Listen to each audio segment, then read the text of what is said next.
Yes. Just waiting for the screen to refresh here.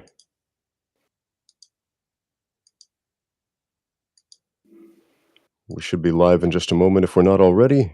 I think I'm live. It's live from my Okay. side, I guess. Looks like we are live. It's Ramsey Dewey over here in Shanghai, China. I have a special guest today. We've got the Surya Kungfu from the Surya Kungfu channel. By the way, what is your given name, sir? Okay, so my name is Surya Prakash. Simple. Surya Prakash, and I cut off the Prakash and added Kung Fu because I've been doing Kung Fu since I was 6.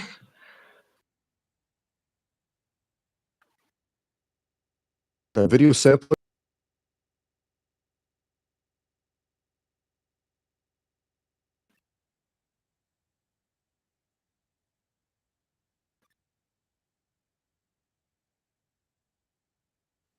All right. Thank you so much, first of all, for giving me the opportunity to talk to you. You know, I've been following your content since really long. I would say since 2016, 2017, when I was in school.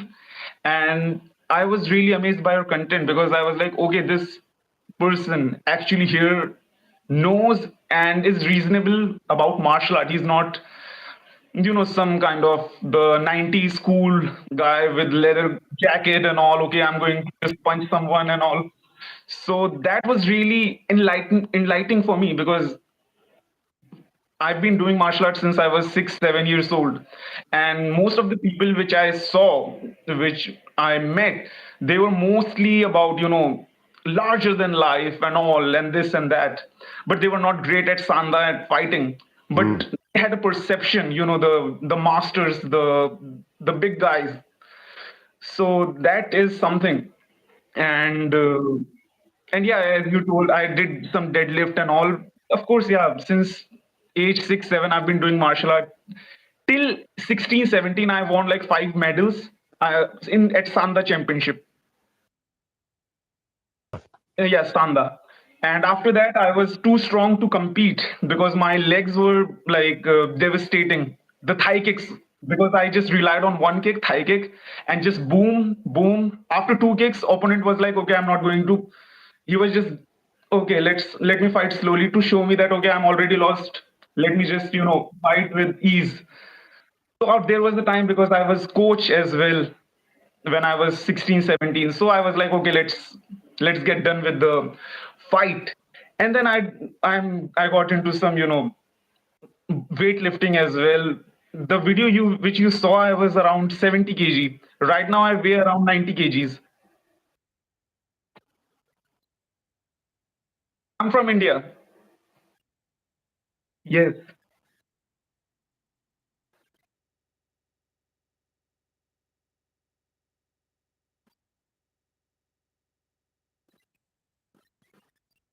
Dude, interesting guy. Yeah, But one more thing. I just played a superhero movie recently. Just like a Marvel movie, it's like a Raj comics, which I cannot exactly tell you because the movie is not out yet. But I have a role, and yeah, it is going to be pretty awesome. Thanks a lot. So, Grandmaster Ramsey, let me ask you a few things because it's I've been following you since the long. We both are martial artists, so let me ask you a few questions on the behalf of our, I'm also a comment guy. Let's just say I'm in the comment as well. So let's just go that way. Okay, what do you think about fighting in the ring and fighting in the street?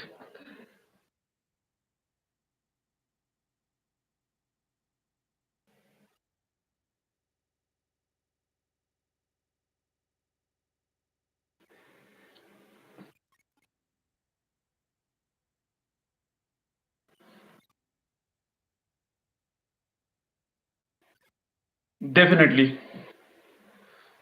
so let us know in the chat if you can hear us clearly.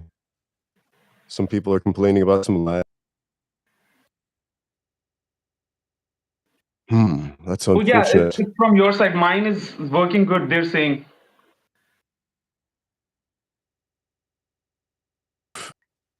So in this chat we're having, there's Even from my side, I can see you lagging a lot. Okay. So this is probably going to be a pretty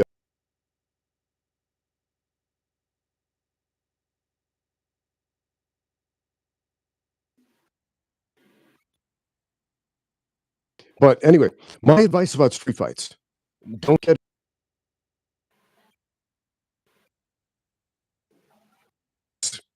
there's almost never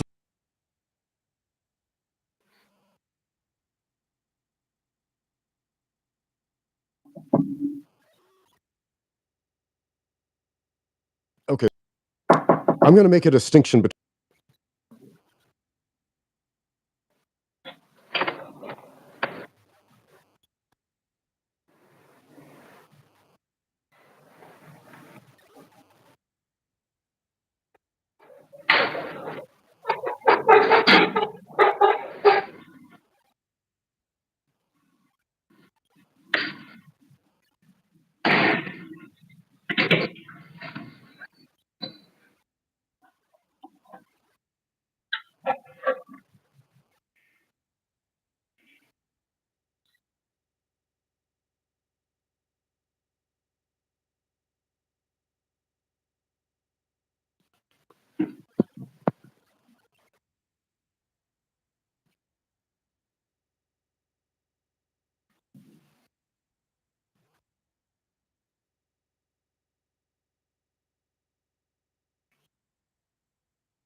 All right. So I think people don't have any problem with my audio and my video. I guess in the comment section they're all saying the other guy is fine. Ramsey is lagging. So I hope my chat is clear.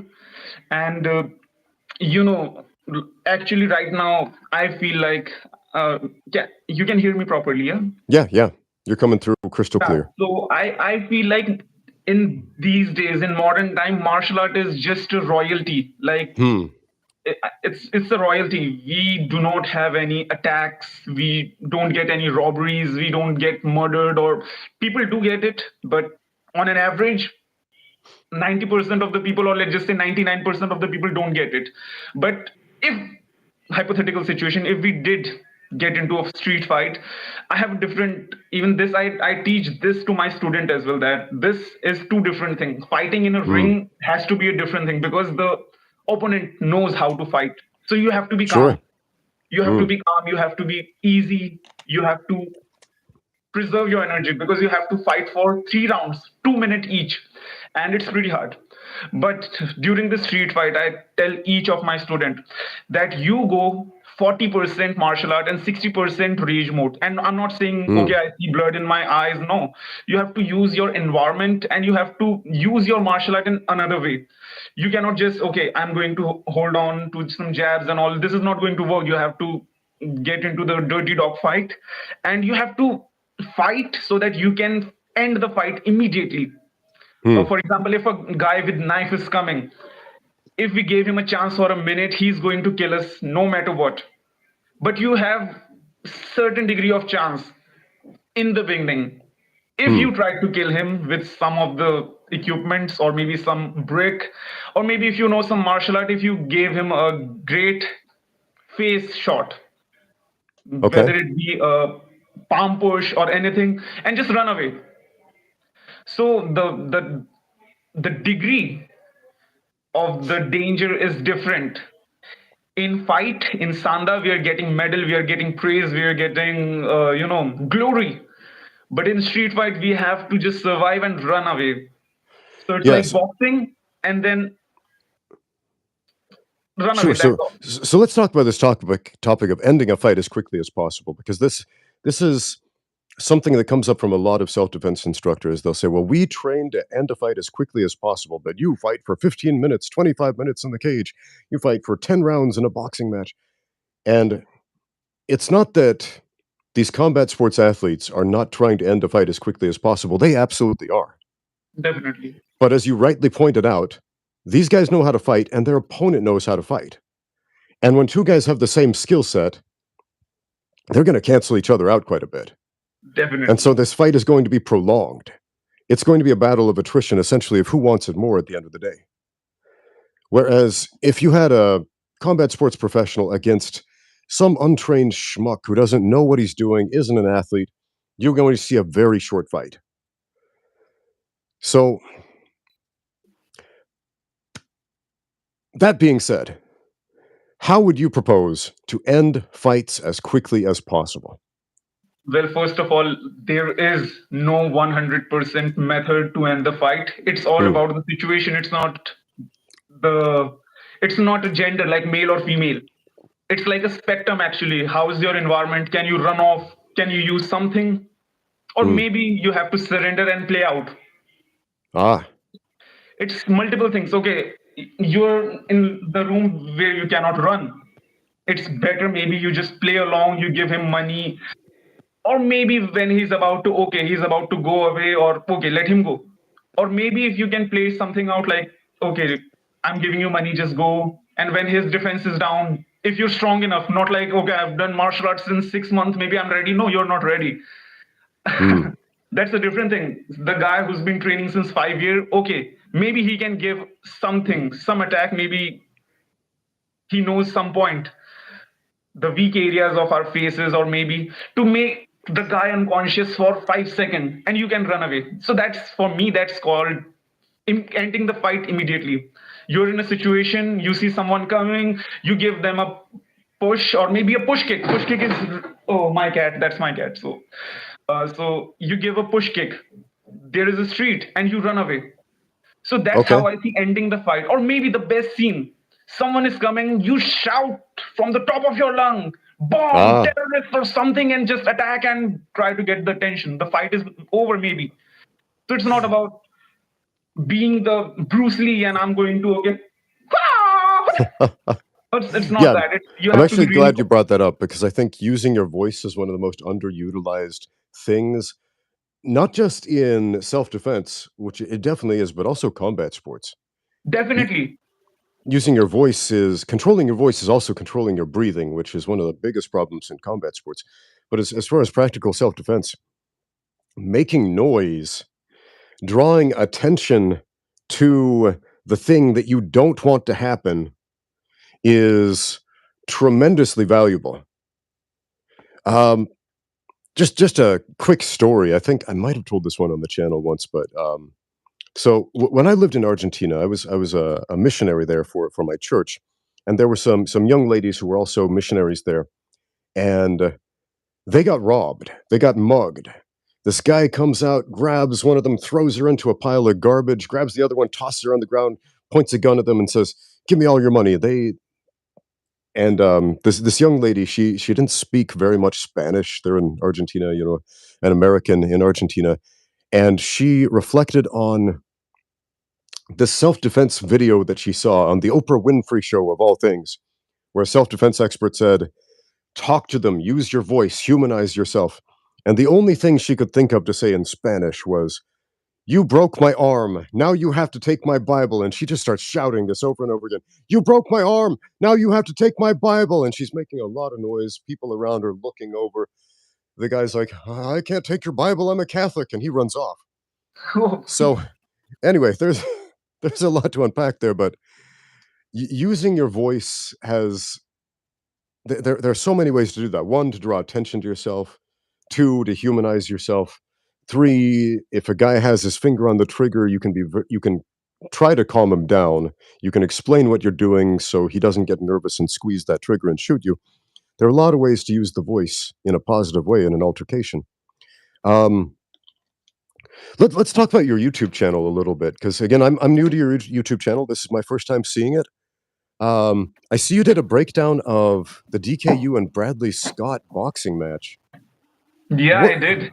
what did you think of that? It's been a year since that happened, but this Well, fight. honestly, how do I say it? Like, I have a pretty different point of view. See, Mhm, I feel like the guy, the DKU, he's an amazing demonstrator and okay, he's a master. So whatever he's teaching, I'm not saying it's 100% bullshit. yeah, For some instance, you might use some of his technique, but what he did was completely unnecessary. He shouldn't have done that ever. I feel like, because he has a reputation, and you're coming from a martial art background, you're in China as well, so you sure. understand how students see their masters. They literally see them as the idol. Hmm. This can about happen, the yeah, fight about the fight itself, he wasn't prepared. He did the hypothetical situation training, like, okay, some guy is coming, he's going to keep his arm like this, okay, he's going to block and punch. That's not how it goes. So sure. he wasn't ready for fight. He did fight, and it was pretty embarrassing. And the cover part was even worse. They just took few frame where DKU was hitting and then showed it as a promo in Yeah, his channel. So I feel like what he did was, he thought maybe it is going to work out in his way, but it was pretty bad. For me, it was really hard to see, because he's a pretty respectable man. I'm not going to say, okay, he's a thug or something, okay, he's a scammer. A lot of people follow him. I think he just shouldn't have done that. Or maybe he should have actually fight a local boxer first to see where he is at, and then maybe made a decision. yeah, for sure. But he definitely wanted the attention, the lights, the fame, all of this that comes with a big boxing match. And it's confusing how you have this guy who is not a boxer. He sells himself as an expert in various martial arts and self-defense systems and so on. And then to prove all of that stuff that has very little to do with boxing, he does a boxing match. There's a disconnect with logic there. But at the same time, what you mentioned, what he did ex post facto, like essentially trying to retell the story, like, look, I actually won because I did this punch and that punch. You know, there are certain YouTubers who can take a loss, and the way they tell the story actually makes them very endearing. Excuse me. Like take are you familiar with Jesse Enkamp? Do you know about Jesse Enkamp, the karate nerd? Yeah, yeah. Okay. So Jesse Enkamp, he's done a couple of MMA fights. As far as I think he's lost both of his amateur MMA fights that he's done. And he made a whole video about this loss, about how he trained for it, how he had the fight, he took the L, he lost, but there was the way he told that story was endearing. He didn't tell it like, "Oh, woe is me," or "I'm actually the secret winner." It was, "This is the lesson I learned from this whole thing. Come on this journey with me. It's a learning experience. We had fun. We learned something." And and people loved him for it. So you can absolutely lose a fight, and I think DKU could have and should have done the same kind of thing with his audience, like, "Look, I'm not a boxer. I tried the thing. I failed. I learned some lessons. Onward and upward." But yes, you're right. In Asia in particular, there is there is this idea of saving face, and if you lose a fight, there is this idea you have to be able to justify that. We see it with guys like, say, Ma Baoguo. Do you know who that is? I maybe saw his video, not You, familiar with the name. if you've looked up any of these compilations of fake kung fu masters getting knocked out in like two Okay, maybe seconds, I've seen them. he's on there several times. Okay, So definitely. yeah, he had a cult following here in China, popular kung fu instructor, and he decided to challenge a amateur boxer. This dude who's like 55 years old challenged him to a fight, a no rules fight. The amateur boxer had been training for like 3 or 4 months. A guy named Wang Qingming. Wang Qingming starches him in like less than 10 seconds with some really, really basic punches, really basic movement. Like, not a great showing for Ma Baoguo. Afterwards, he goes on the internet, writes every excuse possible. Well, it was because of this and that, and the other, Lightning and and all. The lightning was bad. I was getting this. The like floor was not good enough. I actually won the fight, My dress but was like this. Yeah, I get it. yeah, yeah. So it's unfortunate that happens, but it does. And he challenged him to another fight and got knocked out once again. So here's a question for you. Why do you think we see these as a practitioner of Chinese martial arts? Why do you think we see so many practitioners of Chinese martial arts today fall into this trap of being the fake master who gets into the fight and then gets beaten up? Well, I think I have a complete, like, the philosophy might be same, and the answer is going to be a little complicated, as Sure. your answer are always. So, what I feel like Awesome. the kind of environment they have since the dawn of the martial art, they've been doing. They saw Bruce Lee movies. Everybody respect them in class. Their technique works every time when they do martial art in their dojo. Hmm. And when they see a young guy with gloves, with pad and doing MMA, and they see, okay, this is a growing trend. And then there is a debate, okay, which martial art is better? Should I go with this master or should I try MMA? And the master is like, why the hell do you want to train MMA? MMA is just a the martial art, the Chinese martial art is superior. Hmm. It is the superior martial art. You should definitely try it. And then, in order to prove himself, because the master has been in a delusion, the delusion of the lifetime that I've seen Bruce Lee. Hmm. I've seen Bruce Lee knocking out 12 guys. I've seen Tony Jaa, knocking out 100 guys at that elephant movie. So my martial art should definitely work. And when they get into ring, they're confident until they get one punch and they get humble immediately. So this is what I feel like, that they don't actually see the martial art are two different things. The MMA is not martial art. MMA Hmm. is an athletic practice. Martial art, this is something which, okay, for example, I am with an MMA guy. I tell Okay. him, he's at a party. He's like, oh, I do MMA. Can you show? Okay, he's going to stand and going to do something. Okay, punches. Okay. This is Yeah. not really impressive to see. Whereas you go somewhere and you're like, okay, do you do martial art? Oh yeah, I do martial art. Show me. Okay, he's like, okay, wait a second, and then he goes to something like this and some demonstration stuff and does some flips.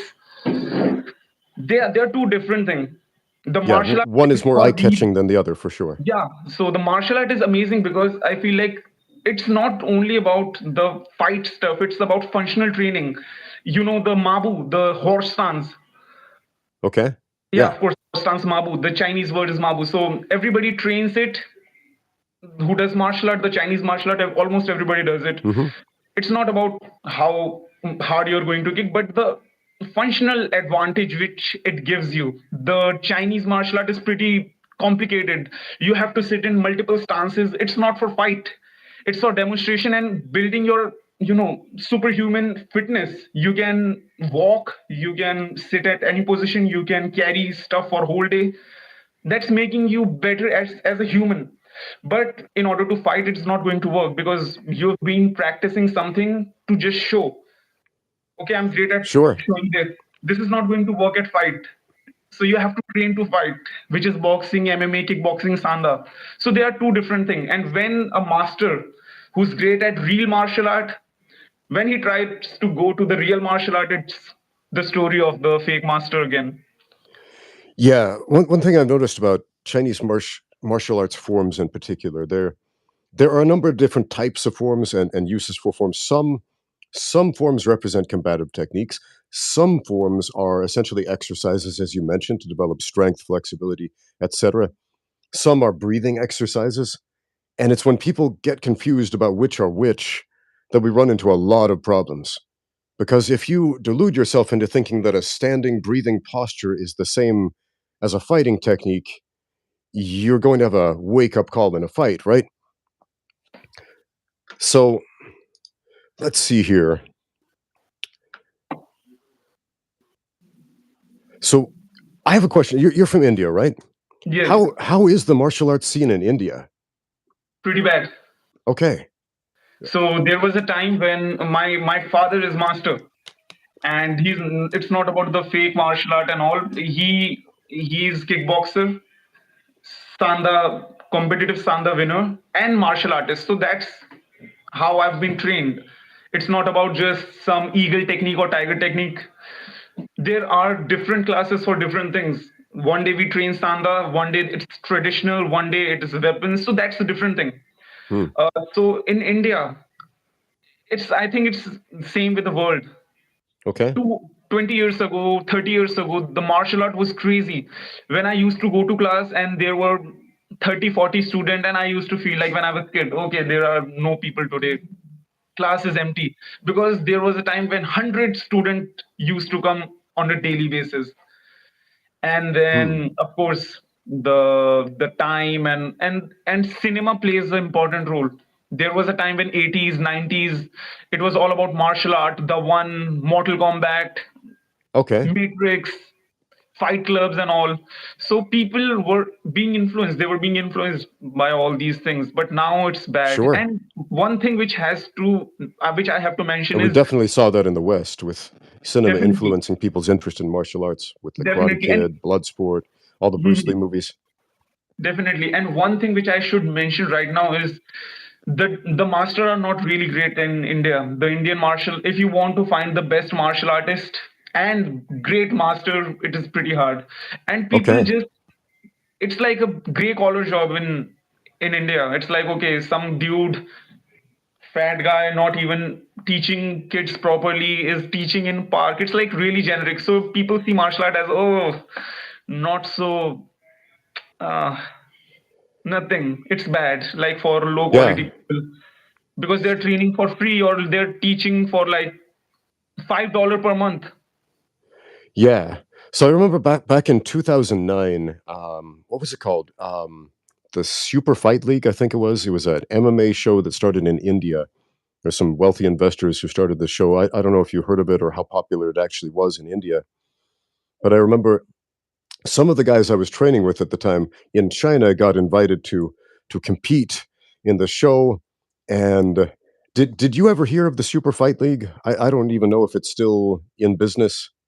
I don't think it is in business. The Okay. last fight they had was in, I guess, 2013. I guess Okay. 2013 or So it's 12 been a maybe. while. It's been a while.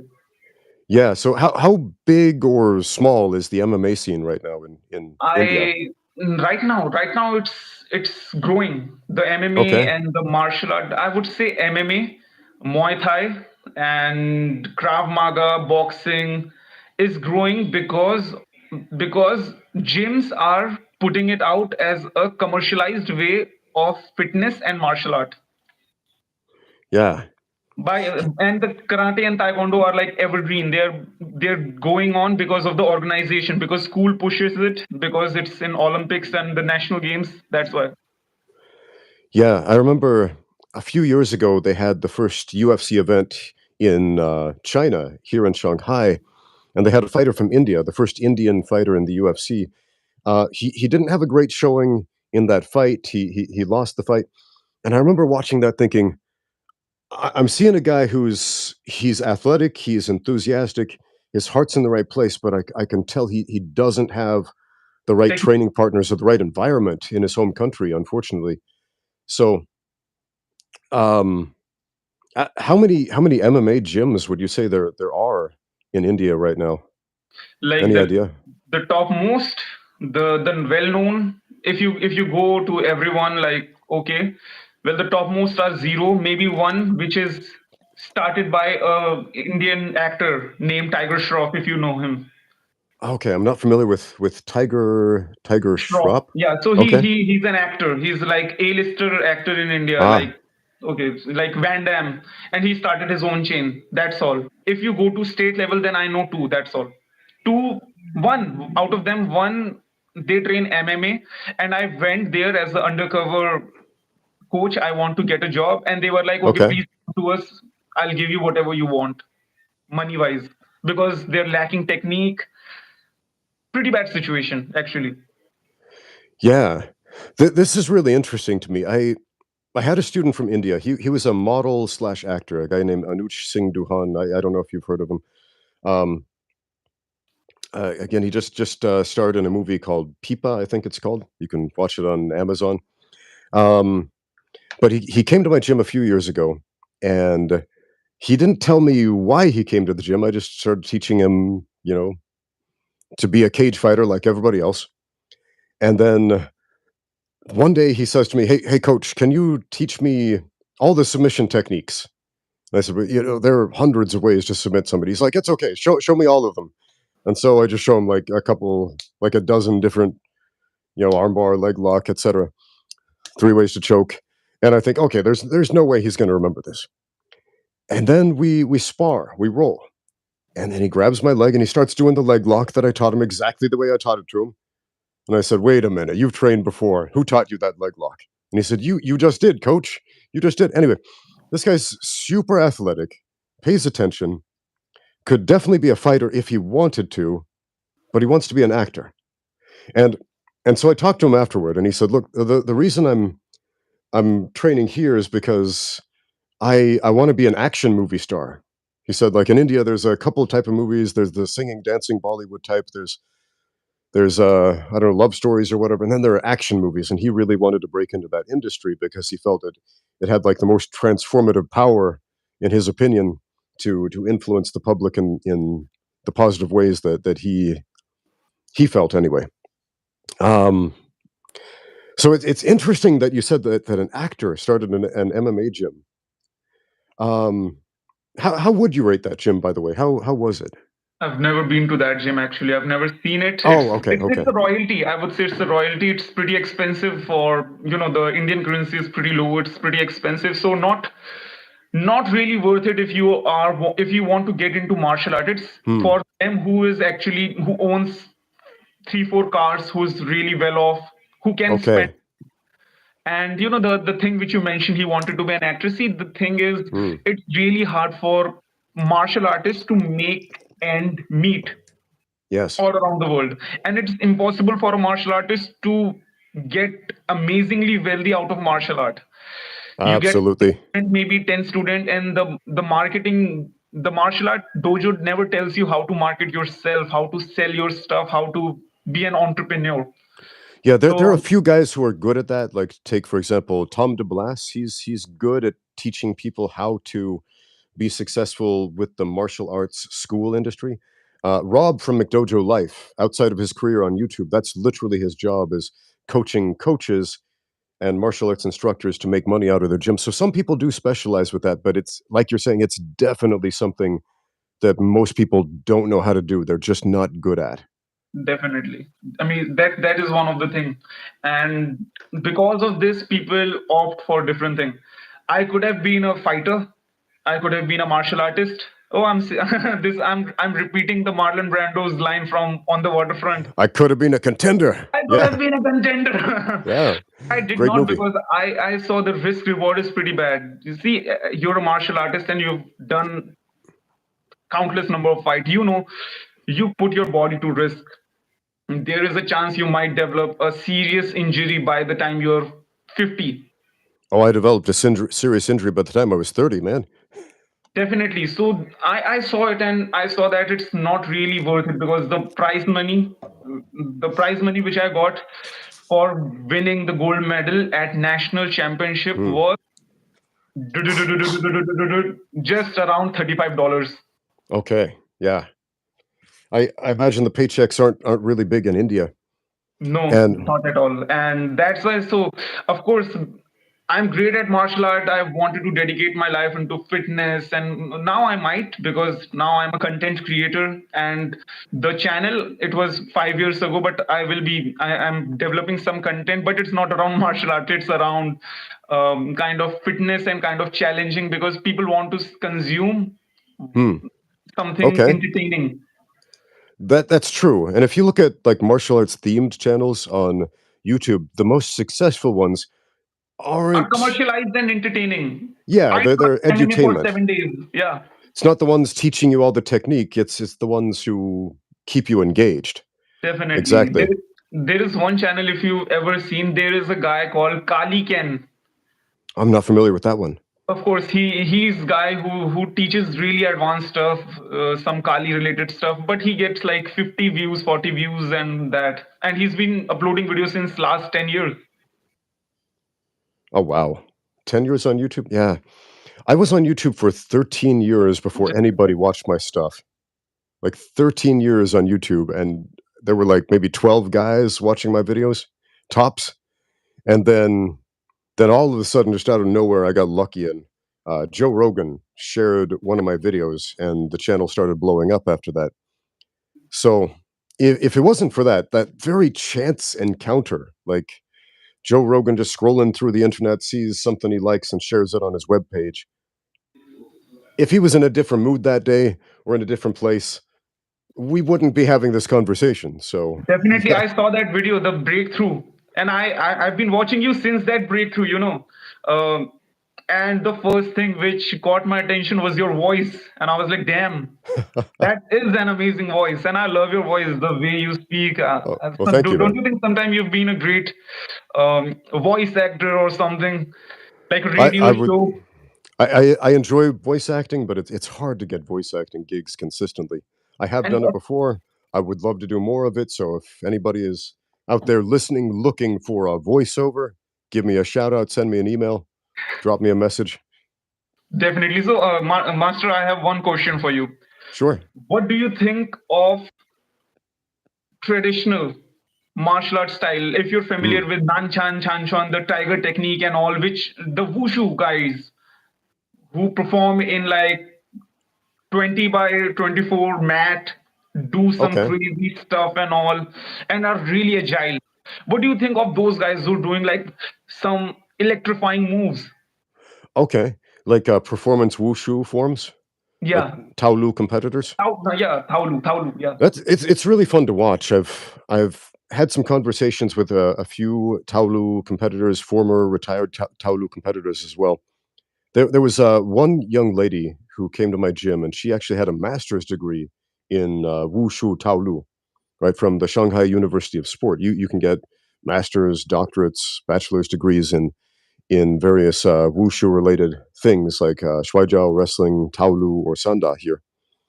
Um, and she was actually shocked how different it was. Like, in her mind, she knows, like, okay, forms are different than fighting, but she thought it would be way easier to make that transition than it was.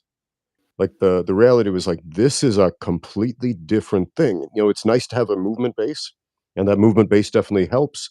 There is some athletic crossover between, being able to, jump around and do athletic things and fight, of course, but at the end of the day, it's a completely different sport. So it's I enjoy watching wushu forms. It's fun. It's like every athletic, demanding aspect of physical culture. I'm into that. I like it. Like I was a professional dancer out of college. I've got a dance degree. Um, and a lot of people are surprised to learn that. And it's just another aspect of physical culture. It's a way to increase your kinesthetic bodily intelligence. We've got multiple intelligence types, right? Our cognitive intelligence, our brain, math, reasoning, science, that sort of thing. Emotional intelligence, our ability to empathize with other people, have a meaningful conversation, that sort of thing. And then we've got movement intelligence or kinesthetic bodily intelligence, like how we are able to control our body with our mind. And bridge the gap between the two, not have two left feet, if you will. So anything that increases those types of intelligence and anything that brings them together is wonderful. So I get a lot of comments from people who maybe they read a title or two from one of my videos and they assume, they make a lot of assumptions like, oh, this MMA guy hates traditional martial arts. Like, dude, I've got a traditional martial arts background. I hold black belts in multiple traditional martial arts. I I train and practice with a number of traditional martial artists. As far as Chinese martial arts, I'm most familiar with Tai Chi, Bagua Zhang, Xin Yi, because I and praying mantis style Kung Fu, because these are, I know people who practice those styles, and I associate with them fairly closely. Hu Chuan or Tiger style, I've seen that from a distance. I haven't practiced with anyone who's done that style, right? So I'm much less familiar with that. I'm familiar with a lot of styles on an intellectual level, but not a personal level, like Hongjia or Honggar style Kung Fu. It's one I've seen, it's one I've observed, it's not one I'm familiar with. So I also notice there's often a disconnect in a modern traditional martial arts practitioner and the actual tradition. Um, you'll get a lot of traditional martial artists who have the experience of getting in a fight with a combat sports athlete, getting their butt kicked, getting humbled, and then thinking, well, I've invested all this time and effort into my traditional martial art. I want to make it functional. I want to make my tiger style kung fu so good that I can use it in an MMA fight. I want to be the I want to be the Hong Jia twin guy in mixed martial arts. I want to be the Wing Chun guy in the UFC. And this what almost invariably happens is they break completely with tradition, because tradition means doing what was done before, preserving the same idea, the same action, etc. And if you're doing something else, it's no longer a tradition. Essentially, you're just becoming a combat sports athlete.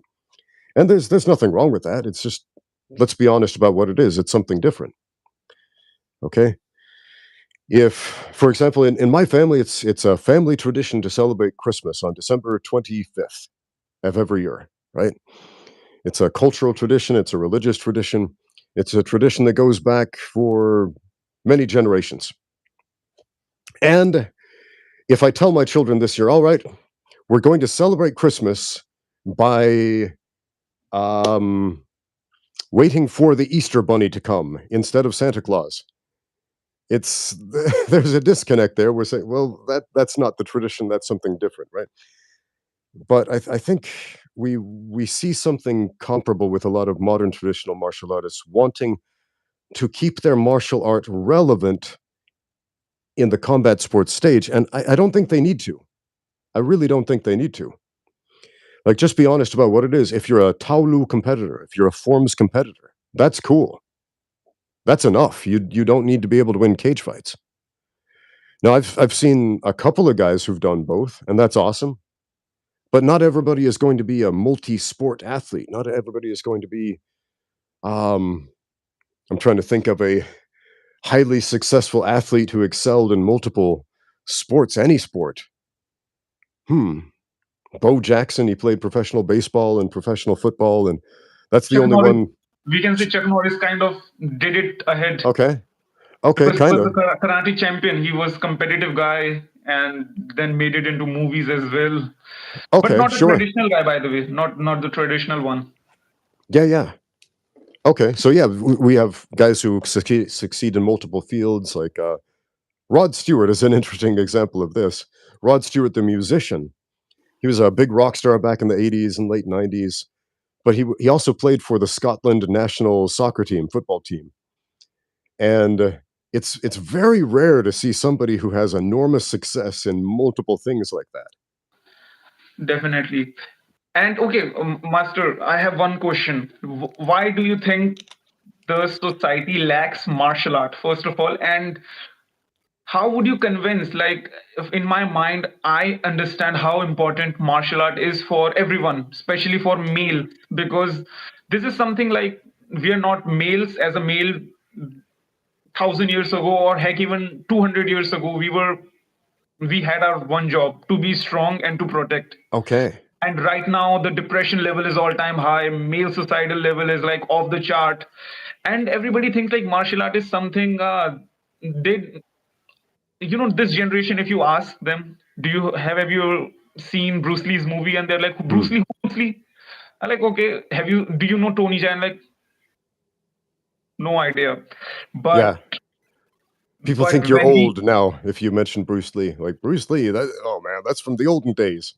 definitely, and this thing like martial art is important because it teaches you, like, I understand the importance of martial art. I want to know why society lacks it and why it is important, because it's like the air. And you see, the big top guys never talk about the martial art and fitness stuff, but if we see Mark Zuckerberg, this one singer, there are a couple black singers, they're like training fighting styles. Hmm. Sure. This Zuckerberg is training BJJ, I guess. Yeah. The top elite guy who are at top, they're training it to become better, and everybody just never talks about martial arts. Yeah, Crazy. that's interesting. You mentioned Mark Zuckerberg. Well, also in this discussion about essentially um, men in the modern era kind of falling into this depression that has really never been seen before. Mark Zuckerberg, when he started training in jiu-jitsu and training with some MMA fighters, he said something that really grabbed my attention, which was, "Why did nobody ever tell me about this? Like, why did nobody ever tell me about this?" Because Hmm. he experienced such positivity from the training, from using his body, living in his body, being physical, being involved in this physical culture that gives you all kinds of new adversity that he'd never experienced before. Trying to climb up the corporate ladder to, you know, doing the whole tech thing, something that was completely absent from his life. And that's interesting because it's something that's completely absent from a lot of people's lives, adversity in general. Now, everybody has their own difficulties in life, right? But they're different than the difficulties of our ancestors, even from 1, 2 generations ago. In in the modern world, at least in Western civilization, and everybody's in a different boat here, but we generally don't have to go out and hunt for our own food or farm our own crops and be physical and use our body and do hard work to get the basic things that we need in life. Most of us don't anymore. Some of us do. And if you live in a big city like Shanghai, one of the biggest cities in the world, and I imagine how big is the city you live in? One of the biggest city, Delhi. I'm in the capital, Delhi. Okay, Delhi. Oh, that's huge. Okay. Competitive, huge, so I can relate to it. So we live in these massive mega cities, and if you live in the U.S., you've never seen anything like a city this big, man. It's crazy. It's crazy the volume of humans here. But um, yeah, there's a level of physical adversity that is lacking from modern civilized life. And this isn't the only thing, but it's a very important variable that Mark Zuckerberg hit on when he said, "Why did nobody ever tell me about this?"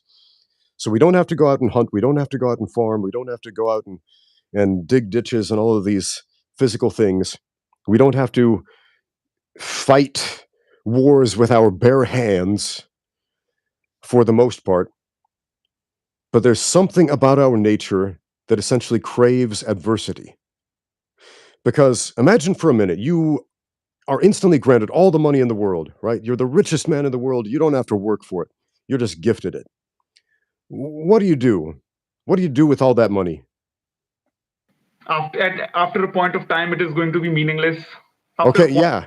You're gonna have fun for a little bit. It's gonna be okay, great. I can get all my wants and my needs addressed, and then it gets boring. Hmm. Exactly. And you start craving some adversity. I want to have fun. I want to go on an adventure. I'm craving Hmm. some adversity, right? You Mhm. actually start craving that punch in the face at the end of the day. Like combat fatigue, not fatigue, combat addiction is a real thing. So when fighters retire from fighting, Mhm. there's that itch to get back into it, right? Mhm. So you fought before. Is it Definitely. in Just a second, master. sure. Interview में हूँ और उसके साथ थोड़ी देर में हाँ. Okay, my mom just came, so she's a yoga trainer, and I was just informing her to not. And she's like, "Okay, who is he? Let me introduce myself as well." Okay, cool, cool. Just a second, mommy. थोड़ी देर में, ठीक है? Yeah, she was just. Yes, so sorry, master, because yeah, No she problem, lives no in problem at house and all. I live with family, so have to. Oh, that's awesome. That's awesome. So yeah, you would. So yeah, after this is something which we crave, and I'm really amazed that you have this, but but we can't talk about it properly. And if we do, the society is too woke that it is going to call you misogynist Sure, and all. sure. And I remember your post from 2019 or 2018 on Instagram, Okay. Yeah. and you were pretty angry about the fact that vegans are turning their cat vegan as well. And you Oh, the posted vegan something like cat their thing. apex Oh, predator. You remember that post? yes, yes. Oh, What are vegan your views? Come on. vegan cats, that's animal abuse, man. Cats are obligate carnivores. They cannot digest plant matter. So forcing a cat to be vegan, man, you're gonna kill your cat. And you might say, well, I give the cat supplements with taurine and carnosine and these. You know where that stuff comes from? It comes from meat. So Meat, definitely. if you're giving your cat Mhm. supplements, it's not a vegan cat, and you're still killing it. So don't do that. So But definitely, that's one thing, because I'm just amazed that once you're a martial artist, you have so many things which are resonated with other martial artists as well. That's pretty amazing that we've never seen each other, but we have similar mindset about the society, about how men should. I'm not saying women shouldn't, but at least men should not be in the situation where they're feeling depressed and suicidal. yeah, The thing about the wokeness which we just talked about. So it's fascinating. And the thing is, like Joe Rogan, if you talk to Joe Rogan, 99% of the time you're going to agree with that man, and most of the time mm, I'm going to agree with you, and most of the time my students are going to agree with me. So this is kind of a linking chain amongst the martial artists, mm. which is amazing. Yeah. So it's interesting you mentioned that if you're on the internet and you're a man, you're likely to be called a bigot no matter what. And yeah, this is true. So I recently made a video addressing a question about transgender athletes competing in Oh, women's jujitsu, right? And that's the North American Grappling Association and the ADCC banned it. And they said, look, if you're born male, you have to compete in the men's division. Period. That's it. I essentially reported the news, and I tried to do it in the most objective way possible. Like, this is what happened. I'm not casting judgment on anyone. This is the policy that is enacted. Essentially, I'm reading the news. And I still got dozens of comments saying, "You are the most bigoted, hateful, spiteful, evil person ever. How dare you?"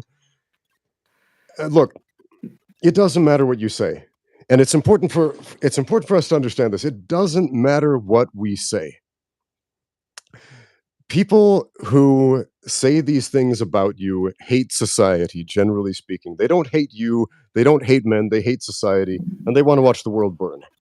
And they hate themselves most of all. Yeah, yeah, I suspect this is probably Most of true. the strongest men and most of the men who are strong physically are the happiest I've seen, almost 90% of the time.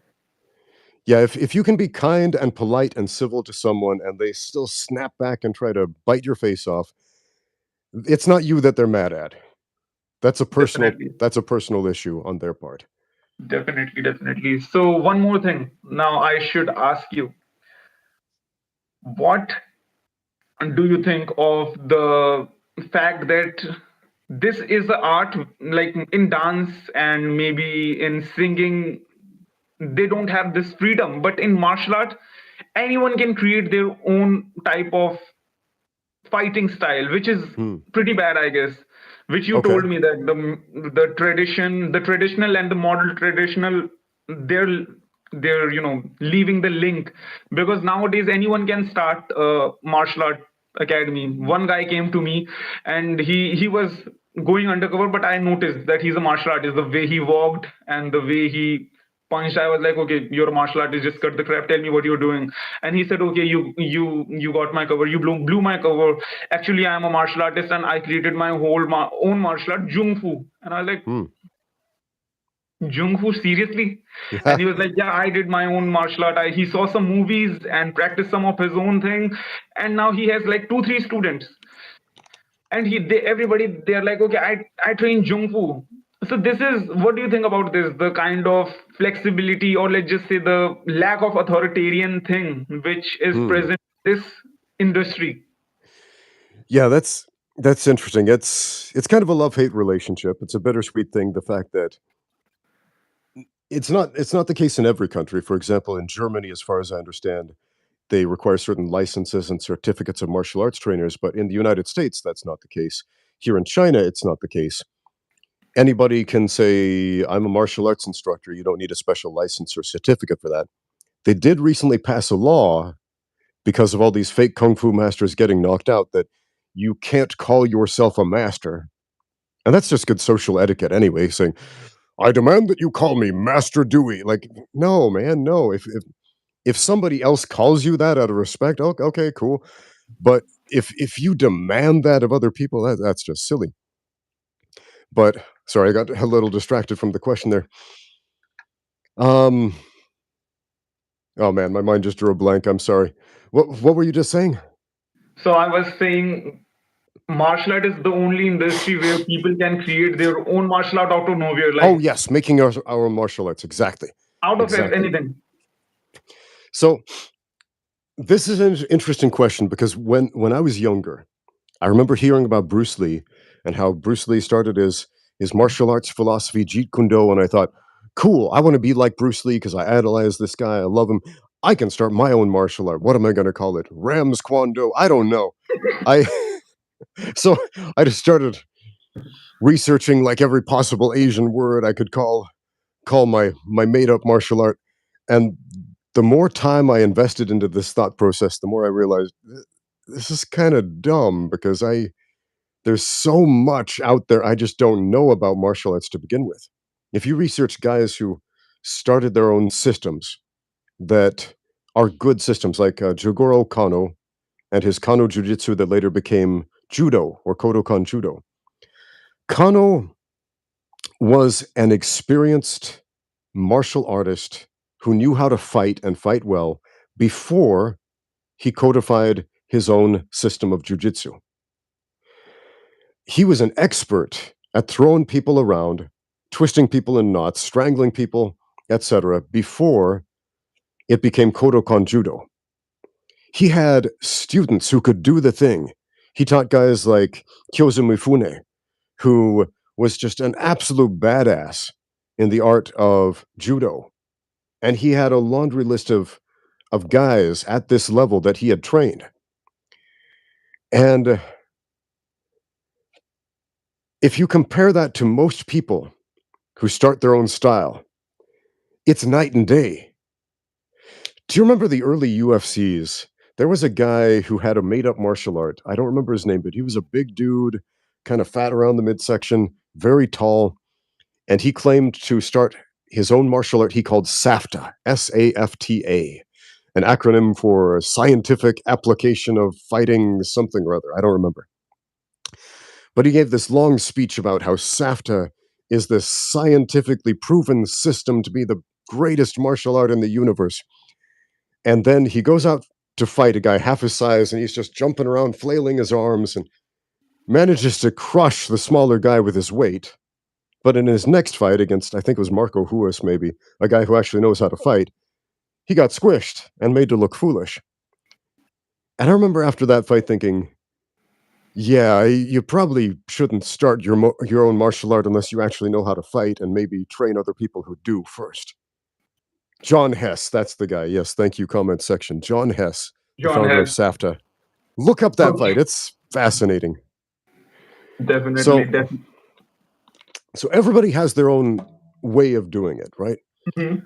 So my way of throwing a punch is probably different than your way of throwing a punch. Your way of throwing a punch is probably different than the method, the way that people you've taught to throw a punch throw a punch. There are all Well, kinds of well, let's differences, talk I'm about it. sure. If let's just see, like, let's just stick with like jab and cross, Sure, how we do it. Like, it is going to be like really enlightening for me to learn about your style, and sure. maybe my like it's simple. I first of all, I have to start with the sanda position, which which creates a lot of terminology issue with someone who's been training MMA or boxing. They're like, okay, this is this, and I'm like, okay, just sanda position. Left leg is going to be your leading leg, and the right leg is going to be your normal one. And Sure. luckily, as you mentioned that we are going to do live stream, I quickly wore my martial art lower, so definitely I Mm, can perform it. So let me just settle my phone. Yeah, sure. so it's simple. Left leg is going to be in front because it's not like a spectrum, it's either male or female. So either you're going to keep Mm, your left foot or right foot as the leading. So to make it easier and to unify the system, I always say keep the left leg as a leading leg, and okay. then focuses on different areas. First of all, face.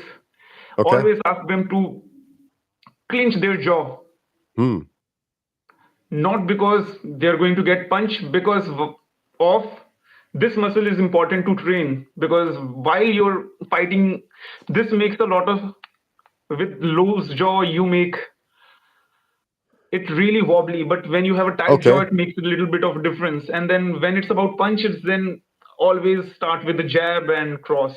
That's the basic one. Okay, that's very interesting. You bring up like the tension in the jaw into the striking method. It makes a lot of difference because when you tuck it, when you clinch it and tuck it, your face is almost 30-40% extra secure. Oh, And that's when the interesting. sanda Yeah. position is different, of course, this is what I ask them to hold. Of course, Okay. after Okay. a while, after a year or so, they're going to develop their own style. But at the beginning, I ask them to keep it here because fighter, they when they don't develop the in the beginning, they don't have the reflexes of a fighter. So whenever Sure. they You see you a start punch out with coming, a they're high. going to close their eyes and Yeah, sure. You start definitely. out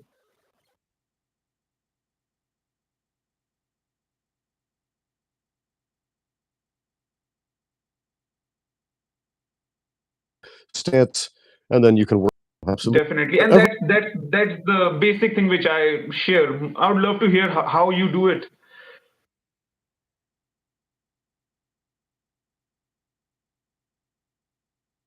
Master, your video is lagging again.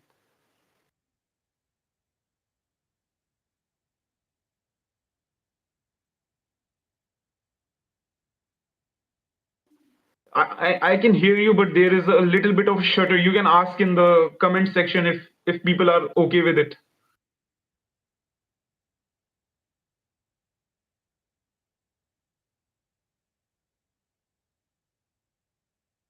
Yeah, it just broke right now, like few seconds earlier, like 20-30 seconds ago. Yeah, it's all right. Let's just get into it.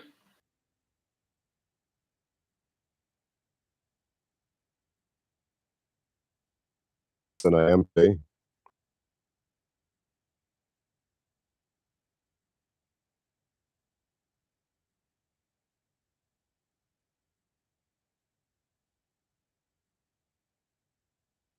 So, so take for example, if you are doing jujitsu and you're grappling and you're trying to do a rear naked choke, if there's this much space between you and the other guy, you won't squeeze the neck properly, right?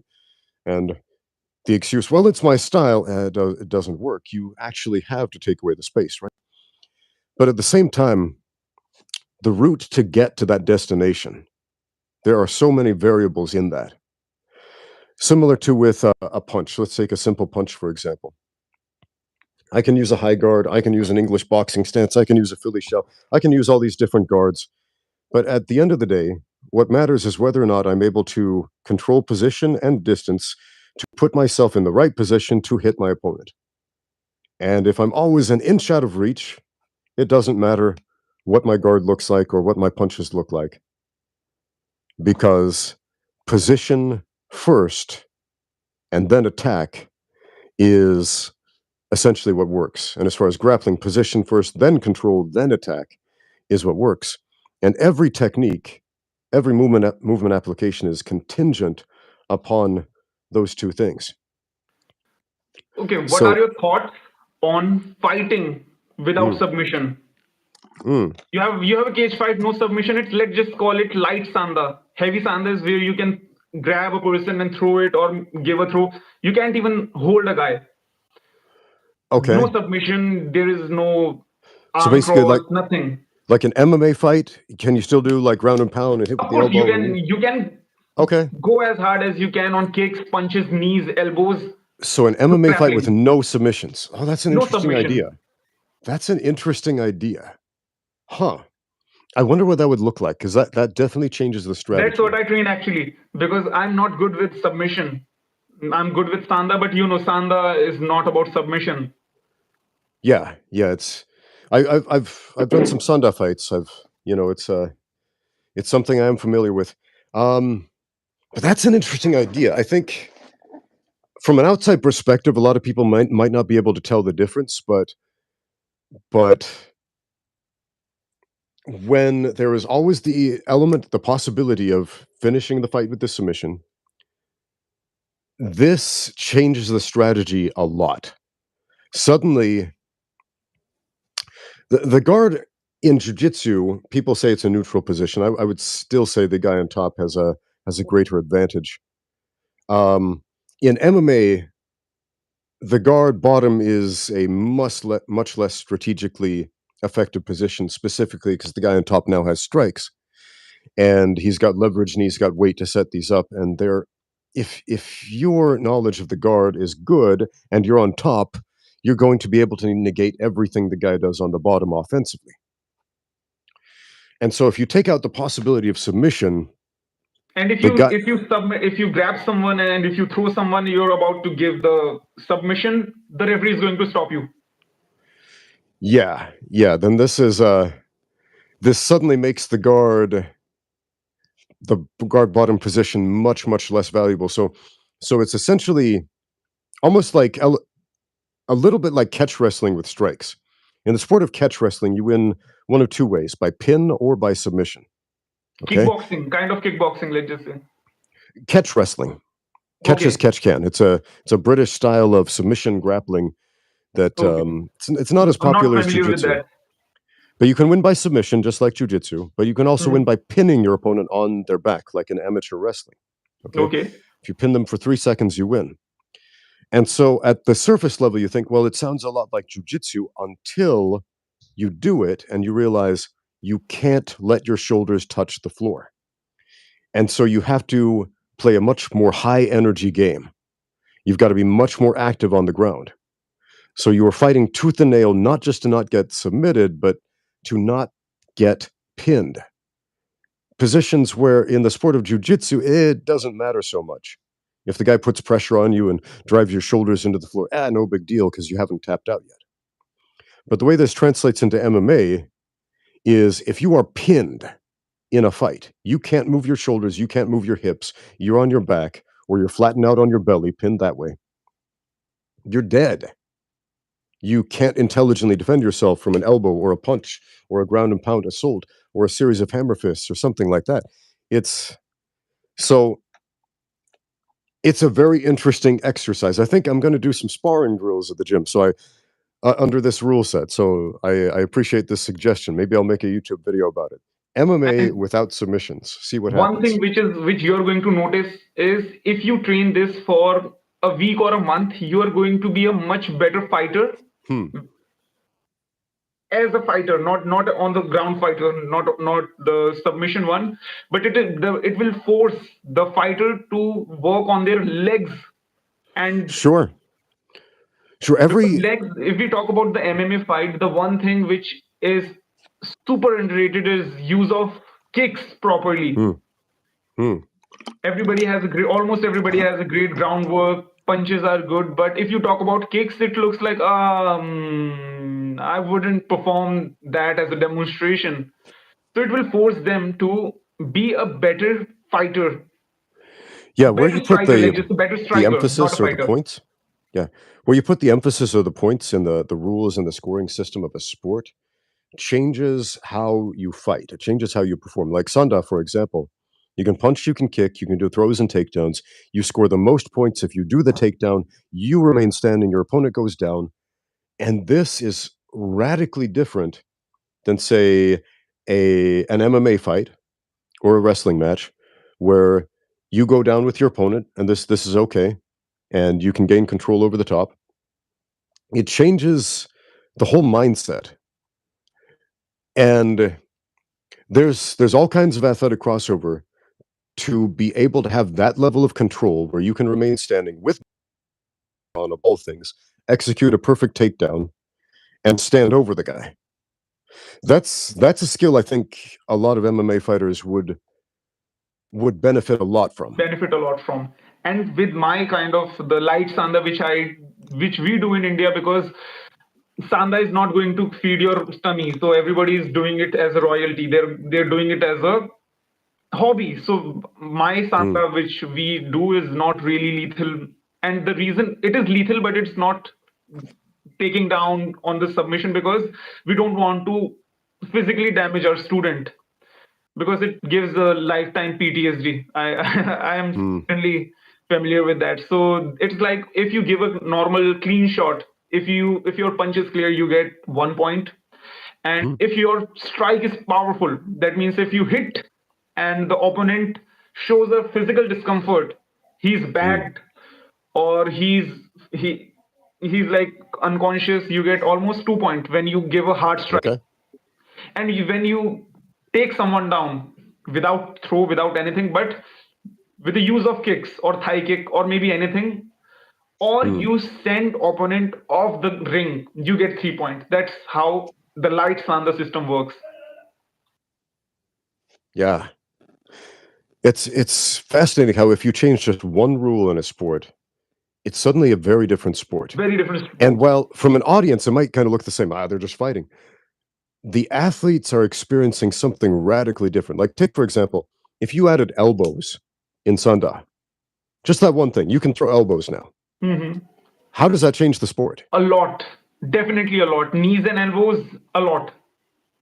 And we even don't include elbows and knees because of the reason we don't want to harm our students, because most of them are Yeah, young. So of yeah, course, for fight point of view, it is great, but for someone who's just there to learn a skill, the parents saying them, we don't want to do some lifetime damage. And once it's done, it's done, and that's why. So yeah, adding elbow and stuffs are great. So Master, let's just try to take some few of the questions from the comment section. We haven't done it yet. People were asking a sure. lot, but we never tried. Yeah, yeah. Let's answer a few questions for the comment section.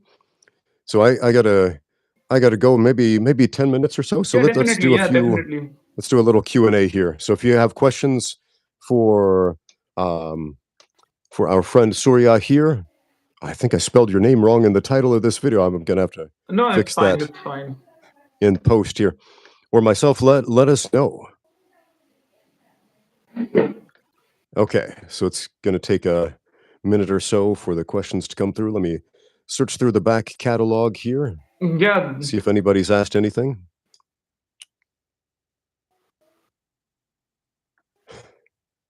I see a few rhetorical questions.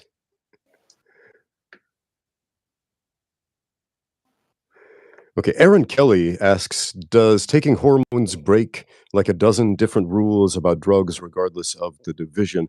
In the sport of MMA, yes. In grappling sports, not necessarily, because a lot of grappling organizations, especially the big ones, ADCC, NAGA, IBJJF, they don't do drug testing for athletes.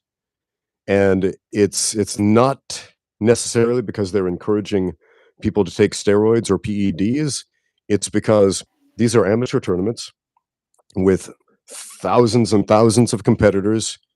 run tons of tournaments. It would be very difficult to regulate this. So if you have a small pool of fighters, like the UFC has like 200 active fighters at a time, it's easy to keep track of these guys. It's easy to periodically test them. And even the UFC, they broke ties with USADA for drug testing. I'm not sure what they're doing now. As far as an amateur competition, you're not making any money off of it. PEDs cost a lot of money. And so if you are the guy spending thousands of dollars on steroids to win a IBJJF tournament, it I don't know, that just doesn't seem to add up in my mind. Nah, There are probably people who do it because they think it's fun or whatever, but those who man. have, yeah, those who have money, those who can bankroll themselves and have a great hobby, maybe those. Yeah, it's very different than professional combat sports where there are huge paychecks on the line, and so these guys are willing to cheat to get that little advantage or possibly a big advantage in the hopes of making the big payday. So, Master, we have few questions, Sure. recent questions. Yeah. So, What do we I have? got injury. Okay. We had a question from VLNOW who says, I got injured recently by a guy demonstrating an Aikido move on me. I was screaming in pain and he kept adding pressure. I tapped his chest too. He stopped just before he would break my wrist. My opinion, that guy sounds like a jerk that I wouldn't want to train with. But Well, what I think is those guys with traditional background they don't have the sympathy and don't have the understanding of when I should stop. They lack the sportsmanship because of the attitude and the illusion which they have in the mind. Let's just say that. So this is pretty depressing to listen that someone is about to. yeah, Oh, especially for a demonstration. Man, he's taking advantage of your trust. He's like, here, let me show you an Aikido move. You hand yeah. him your wrist compliantly. He starts twisting it. You're tapping out. He keeps going, trying to break your arm, even after you tap and scream in pain. Superiority. I would Like, say no, they man, want to prove no. the superiority. I think the correct response is elbow that dude in the face. I would say punch him in the face, but your wrist is broken, so drop that dude with an elbow, man. Or He maybe should not be doing that. maybe better outcome or better thing is to not respond at that time and never go back to that gym. That is much better option. Yeah, give him a bad review, man. Give it a bad Tell the review. Be a public. silent killer. Don't be the drama creator and just never show up again on that gym. Oh, he mentions it was not in a gym. I couldn't hit him. My body was in shock. Yeah.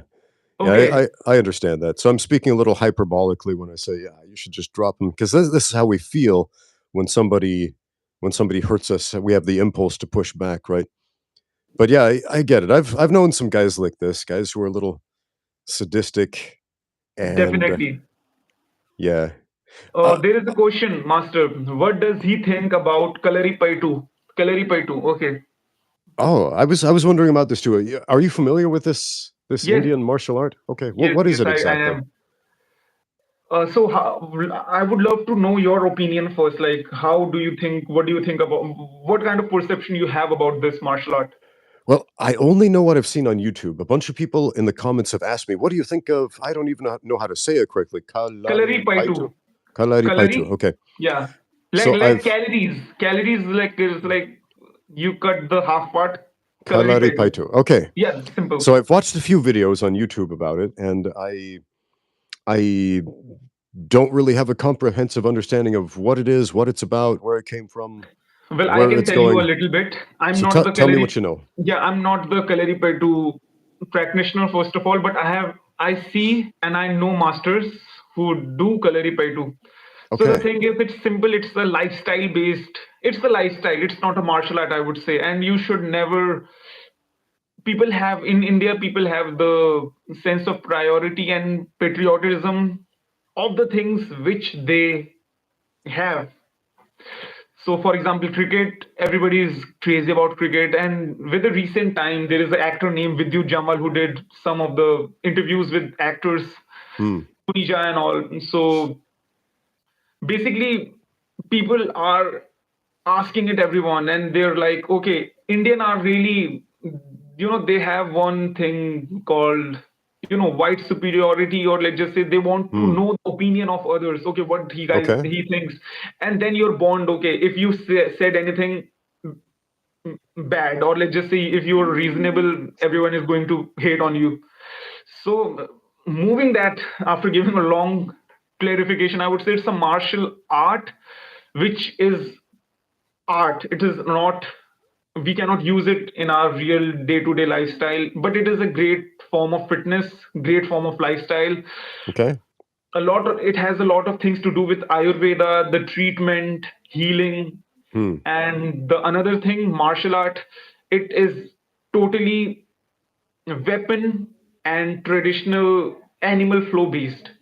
Okay. It is, yeah, I would call it that way. And great demonstration, nothing wrong with that, because I've been a martial artist my whole life. I never got into street fight once.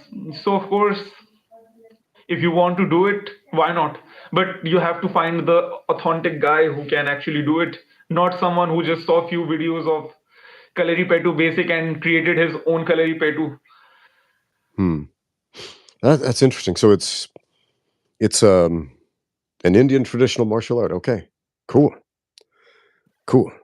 We have a question from Guidri Tolleson who says, "Do you think MMA fights have become less brutal than before? For example, the post-fight faces of fighters like Velasquez and Bisping compared to now is like night and day." Hmm. Well, you have to answer that definitely. Oh man, that's a good question. Throughout the history of MMA, we've seen brutal fights and we've seen non-brutal fights. Like the first real brutal beatdown, I think, was Fred Ettish. Do you remember Fred Ettish? I think he was in UFC 2 or 3. He was a small, mousy karate guy with a mustache, doing some traditional style, and he fought. Who was it? Was it Patrick Smith? Big, burly kickboxer with a lot of ring experience who just beat the crap out of him for a good long while until the referee finally stopped the match. And that was a case of a guy with fighting experience beating a guy with substantially less fighting experience. Now we tend to see well-trained fighters against well-trained fighters, and as we mentioned before, they tend to cancel each other out a lot, and so we don't see as much of a one-sided beatdown. When it becomes a one-sided beatdown, that's called a technical knockout. The referee will intervene if he's doing his job, stop it, because that fighter is no longer intelligently protecting himself. But again, we don't always see the fighters face afterward, right? Or the day afterward. Like my face bruises pretty easily about 24 hours after a strike. So when I was fighting, like right after the fight, I looked fine. The day after, I looked like a zombie walking around, man. And so you'll see guys like this, guys who bruise differently, guys who look like the living dead immediately after the fight, or guys who look terrible the day after, or guys who just don't bruise very much, but they're still taking damage. And not all damage that is visible is as bad as you might think. If a guy's bleeding a lot, I mean, it's a cut. It looks bad. It looks really bad to be cut over the eye and bleeding all over the place and covered in red. But it's not necessarily an indication of a great deal of damage done, brain damage, body damage, broken anything other than skin. So it's this is a tough question to answer. I would say fights have definitely become more evenly matched over time. Definitely, yeah. And not to mention the organ injuries, Hmm. Yes. appendix, liver shots, or maybe some lethal blow to your, Hmm. ribs.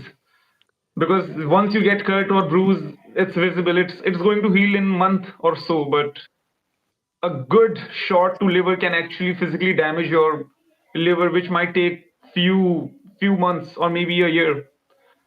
Yeah. Definitely. Yeah. The damage inside, man, we don't always see that as And fans. I think you've had a really serious injury. Yes. I think it was appendix or something, or Oh yeah, my appendix burst when I was 21 years old. This actually wasn't related to fighting, but my appendix burst. And so a burst appendix is life threatening. An inflamed appendix, if they take it out before it bursts, no big deal. It can be minor surgery. You can be out of the hospital the next day. If it bursts, man, that can kill you. So I was Definitely. hospitalized for a very long time. I needed multiple surgeries to deal with surgical complications. So I was hospitalized for the better part of a year. I lost over half my body weight. It was, man, it sucked. That was a rough time in my life. So yeah, you definitely don't want your appendix bursting. And if you have an inflamed appendix and you don't know about it, like this is how Harry Houdini died. The famous magician Harry Yeah, Houdini. He would he would do this he would do a lot of his magic tricks through sheer physical strength. Like actually break chains when he's hanging upside down underwater because he was a strong dude. A lot of people didn't know this. And so he would do this thing where he would brace his abdominal muscles and have people, big strong guys punch him in the stomach as hard as they could, and it would have no visible effect on him. And he became famous for this. And he had an inflamed appendix at one point, and one of his fans ran up and punched him in the gut before, by surprise. He had not braced his midsection. His appendix burst, and that's how he died. So, yeah, sad story there. Internal definitely. damage is definitely damage. Definitely. Um, One thing, personally, I would love to ask you, what do you think is the Sure. best kind of martial art advertisement for martial artists or martial art gyms? Because there was a time when flyers were the thing. You keep the flyer and let the people do the job. But now things are different. You have multiple source of Yeah, advertisement. wow. This is a good question. The thing that got the most people in my gym ever in the history April, I guess. of running combat sports gyms Hmm. was Ronda Rousey.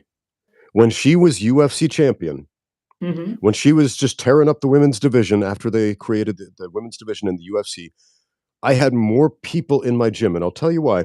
Because a lot of women got excited about training in MMA after they saw Ronda Rousey win, and women showed up to the gym. And because of that, more men showed up to the gym. And when there's a steady group of women who shows up to your gym, more women will sign up because they'll see that. They'll be like, "Oh, this is a safe place to train. This is a cool place to train. I get to train with women instead of, always having to spar with the giant dude who's going to crush me." This Definitely. was this was a huge boon. I made more money as a gym owner when Ronda Rousey was on top than any other point in my life. When Holly Holm knocked out Ronda Rousey, there was an immediate drop in sales. When I saw that, I was like, "Oh, this isn't going to be good for sales, man. This is." So an inspiring fighter can do a lot, but it's a tenuous thing to hang your hat on, if you will. Movies can have a similar effect. Like back in the day when Bruce Lee was the it guy in martial arts, when he was the it guy, everybody wanted to train in some Asian martial art in America. Everybody did. I did. And this went on for decades, right? When the movie The Karate Kid came out, everybody wanted to train in karate. So these things, for the most part, though, are outside of our control. As a gym owner, as an instructor, you can't control what they're going to make movies about, what's going to be popular in the public conscious, who's going to be UFC champion, unless, of course, you train that UFC champion, and then people might think, well, hey, this is a gym where the UFC champion came out of. Let's go train there, right? So that's one way to do it. But at the same time, the average person doesn't know anybody in combat sports except maybe the biggest names. In boxing, they know Mike Tyson, they know Floyd Mayweather, they know Muhammad Ali, they know virtually nobody else. Okay, if you mention any other champion in boxing history, they'll say, "Who? I don't know. I've never heard of that guy." Same thing with MMA. They might know a couple of guys. They might know Ronda Rousey because she was in the public consciousness in a big way for a long time, right? But right now, if you asked a casual person who doesn't really follow the sport of MMA, name an MMA fighter. they might not be able to. They might say, well, maybe Conor McGregor, even though he hasn't had a fight in a long time. But and because of that, I say a lot of people who are new to the sport couldn't name an MMA fighter right now, unless maybe he's had a big crossover fight like Francis Ngannou boxing match with Tyson Fury. They might know him because of that match and all the fuss on the internet because of it. So what can we do as coaches to capitalize, to maximize the gym culture that we have? I would say one of the biggest things, keep your gym clean. Make it noticeably and ostensibly clean. This, in many ways, is more important than how many champions you've trained, than how good your technique is. If your gym is clean and presentable and it looks nice and it smells nice and it doesn't have mold growing on the walls, this sort of thing. If you have a place to shower, if there's soap in the bathroom or whatever it is, people are much, much more likely to sign up at that place.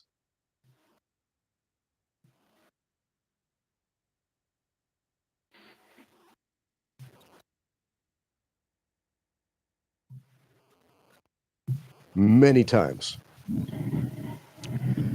A clean gym goes a long way. That's just we.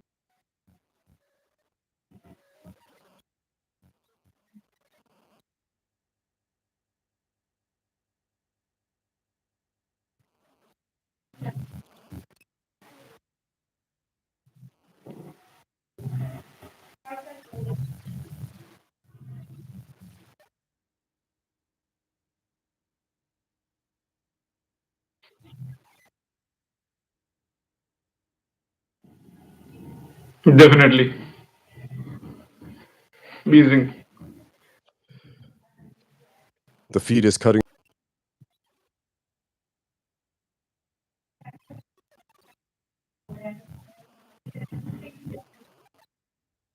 I've been wanting to do some chats like this with some folks who follow my channel for a long time, because I don't get to meet my viewers very often. I had a trip to Australia back in February, and I met a few folks who watched the channel at a seminar that I did over there, and it was kind of mind blowing. Like, it was probably like 100 people in the room, but I was like, wow, this is so interesting to put faces to the names. It's not just a screen name. This is a person that matters a great deal. So Definitely. yeah, thank you so much for making the time to No, join no. me on this live stream. And for everybody watching, please go check out the Surya Kungfu, his channel. Anyone you want to shout out, or any links or anything you want to bring attention to before we go.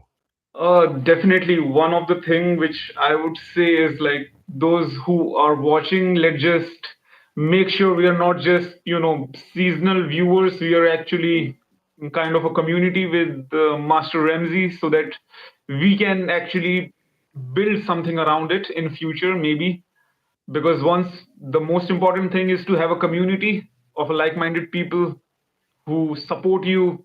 And so it would be amazing. Of course, we are there, but would love to be someone who are always there. And maybe you can take some initiative in future to do something more than just, of course, you have a gym there, but maybe a online session who want to train with you, maybe in a affordable price, or maybe in a affordable, or let's just say in a some manner. Definitely it's possible, but having a community is important. And something I would love to shout out was like, as of now, I'll just try to make some content around martial art in my channel. And yeah. And Instagram, of course, the Ramsey Master Ramsey is on Instagram. So I'll message you. I'm already following you. I'll message you again. Cool. Outstanding. Well, Surya, thank you so much. And for the folks at home, thank you for watching. Now get out there and train. See you. Awesome. See you, man.